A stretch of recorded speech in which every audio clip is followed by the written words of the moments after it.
Catholic News Roundup is brought to you in part by PewSitter.com, your online Catholic newspaper for the third millennium, CatholicMediaCoalition.org, in line with the Church, online with the world. And TheAmericanCatholic.com, politics and culture from a Catholic perspective.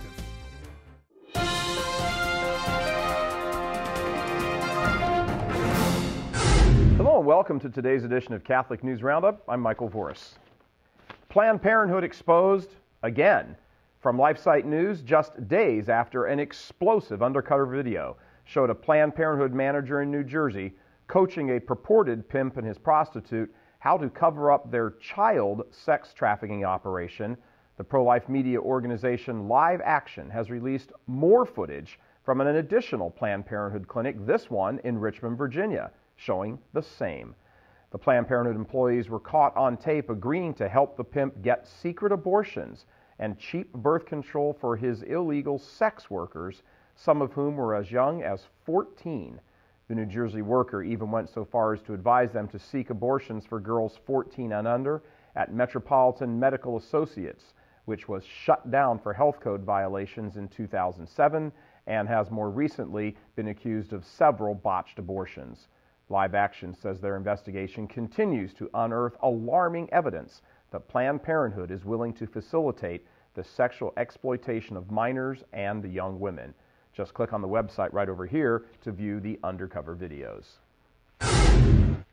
More trouble for Planned Parenthood. These videos quickly gave momentum to Indiana Republican Representative Mike Pence's efforts to strip federal funding for abortion providers, mainly Planned Parenthood, which receives more than $350 million annually from the American tax base.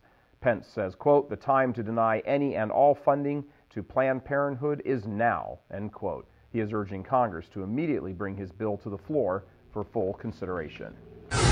Trouble brewing for the new missal.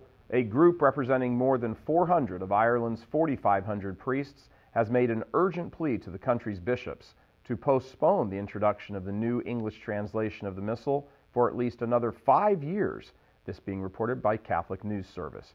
At a news conference in Dublin, representatives from the priests group said the proposed literal translation from Latin had produced texts that were, in their words, quote, "archaic, elitist, and obscure, and not in keeping with the natural rhythm, cadence, and syntax of the English language," end quote.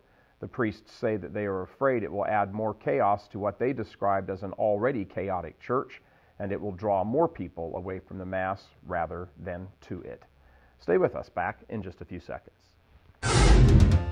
Catholic News Roundup is brought to you in part by NewOxfordReview.org, the voice of Catholic Orthodoxy, in print and on the web, and RenewAmerica.com, expanding the influence of America's grassroots in the cause of freedom.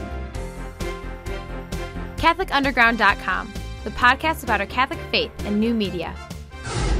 11 Christians murdered in Egypt. This from the Assyrian International News Agency. With the return of internet connections in Egypt after a week of blackout by the Egyptian regime, news of massacre of 2 Christian families by Islamists has emerged. 2 Islamist groups, aided by Muslim neighbors of the Christians, descended on the roof of the Christian houses, killing 11 total, including children, and seriously injuring 4 others, leaving them for dead. In a televised interview on Al Karma TV, the killers seized the opportunity of the mayhem prevailing in Egypt and the absence of police protection to slaughter the Christian families. And lastly, another Christian persecuted, this time in America. The Thomas More Law Center is reporting that 18-year-old Najim Mayel, one of 4 Christian missionaries originally arrested for preaching the gospel at the 2010 Arab Festival in Dearborn, Michigan, get this, has been convicted in the Dearborn District Court for, quote, failure to obey a police officer's order. Her crime? She didn't turn off her camera quickly enough after a police officer ordered her to do so. The officer then forcibly grabbed Mayel's arm and the camera, placed her in handcuffs, and had her locked up in the city jail. That same officer later admitted during the trial that the filming by Mayel was, in fact, not a crime.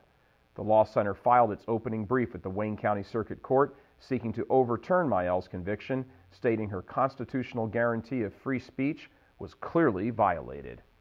I'm Michael Voris. Thanks for tuning in. Be sure and tune in tomorrow for your daily dose of Catholic News Roundup right here on RealCatholicTV.com. Be sure and check out The Vortex today, where we discuss Hitler and hell. Thanks for tuning in. Be sure and tell your friends about us. And as always, God bless you.